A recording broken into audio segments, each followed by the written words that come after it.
Lauris ir sportists, un viņa dzīves sastāvdaļa ir regulāri treniņi. Vienu dienu viņš, kā pats saka, skrien. Ratos, protams. Otru darbojas uz trenažieru. Viņš ir arī autosporta fans, un, lai gan pats vairs nebrauc sacensībās, pirms Talsu krosa vienmēr izsteigā trasi, lai varētu skatīties pašu interesantāko posmu. 2009. gada 5. decembrī sniega nebija vispār. Bija mitra grads.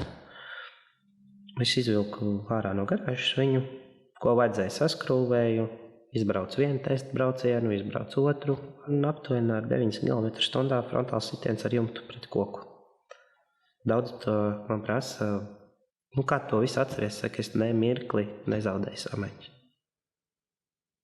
Tas bija tāds viens, es pilnīgi atceros visu, kā metāls locījās, kā stikls šķīd ārā, un kā es attapos ūdenī līdz viduklim un nejūtu vairs kājas. Un tad sapratu, kad, jā, 20 gadi man bija.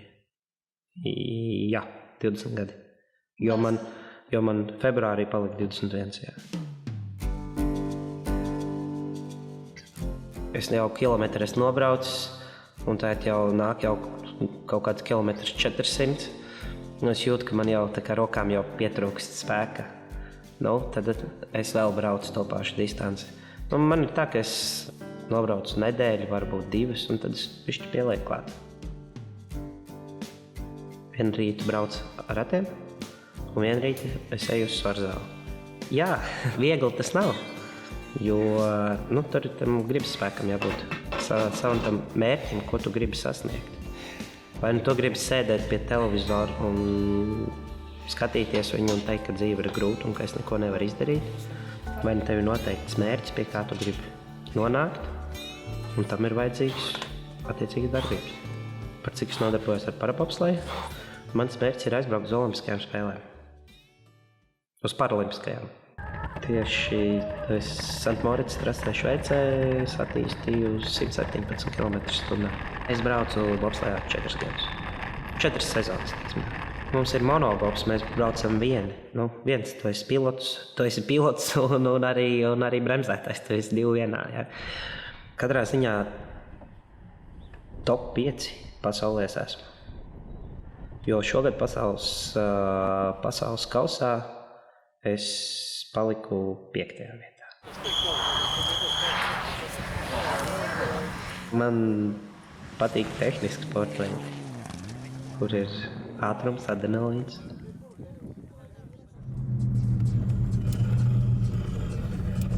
Pirms apsēdos ratiņkrēslā, hobija līmenī bija autokross. Pirmkārt, tas bija tikai ziemas sacensības, un otrkārt ar padomju laika mašīnām. Tas ir ar žiguļiem. Man tas kaifs ir tas, kad, piemēram, braucot pa Granti, likumos braucot, ejot ar noteikti sanslīdi, kad akmeņi šķiļās pa mašīnas apakšā. Man tas ir tas tāds, savu veidu, tāds kaifs sajūt, vai es pat nevaru pateikt. Tagad es braucu priekš sevis, tīri, lai izveidinātu galvu, visu laiku strādāju, un arī visādas ikdienas listas un tādas lietas, tev sakrājās. Kāpēc man ir, jāiet un kaut kādas stresa situācijās, man ir kašķis vai kas ir, man ir jāpaino tas savs mīļotais cilvēks vai savu tuvie vai draugi. Tad es labāk iekāpu mašīnā, es mierīgi izbraucu un es jūtos labi, atbrīvojos no viss tā.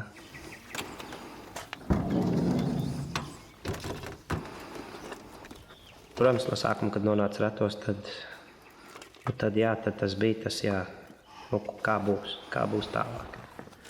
Bet es ļoti ātri pielāgojos, bet es spēju izdarīt gandrīz visu tāpat kā pirms tam, kad es staigāju.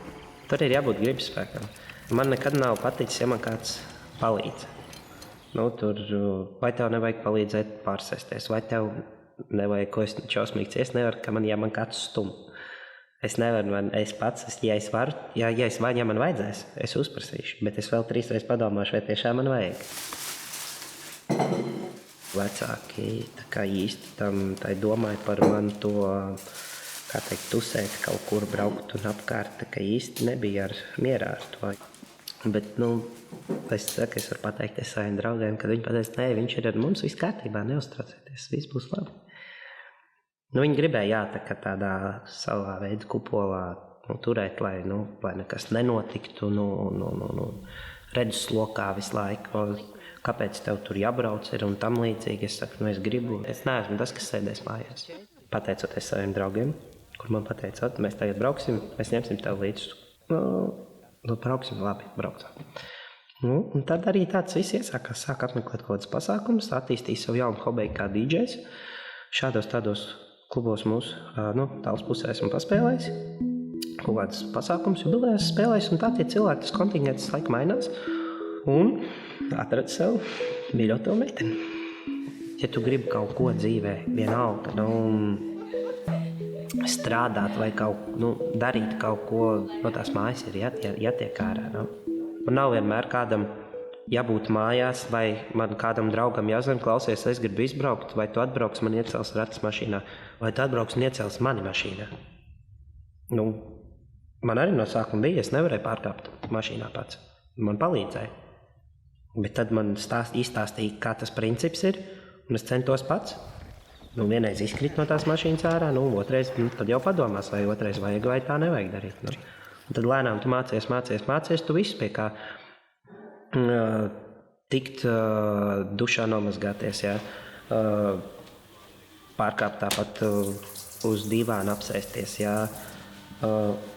izkāpt no ratiem uz zemes, pēc tam no zemes iekāpt apkai ratos. Protams, no sākuma tā ir palīdzība, bet pēc tam tu jau to pats, tu mācies, un tu to pats arī izdarīt. Jebkurā dzīves situācijā, man arī darbā sanāk, ka mazums man tur vajag kaut ko mašīnā ir pie apakšas tikt, es saliecoties netiek klāt, es lēnām izkāpu no ratiem uz zemes, un tad es tieku tam klāt. Tāpat es peldētēju. Es ar ratiem ezerā nebraukšu. Es izkāpu no viņiem ārā uz piepūšam matracīšu, un tad man vai kāds draugs ievelk iekšā, ja tas matracis ir ūdenī, teiksim tā, ja ir bišķīt dziļāks, un tad pats ar abām rokām un iešļūts ezerā iekšā, un tad no tā piepūšamā matrača ieveļās ūdenī, un tad var mierīgi peldēt. Nāk test, kamēr silts ir. Ar to sportveidu es esmu paceļojis arī pa pasauli. Un es nekad nedomāju to, ka tā notiks. Tie sapņos nerādījās, ka es kādreiz uz Ameriku aizbraukšu. Tur es esmu bijis. Esmu trenējies arī. Un, protams, ka tā dzīve ir... man šķiet, ka viņi ir daudz kvalitīvāk nekā pirms tam. Man viens draugs teica, ka Lauri, neuztraucies tādas pārbaudījumus kā tev.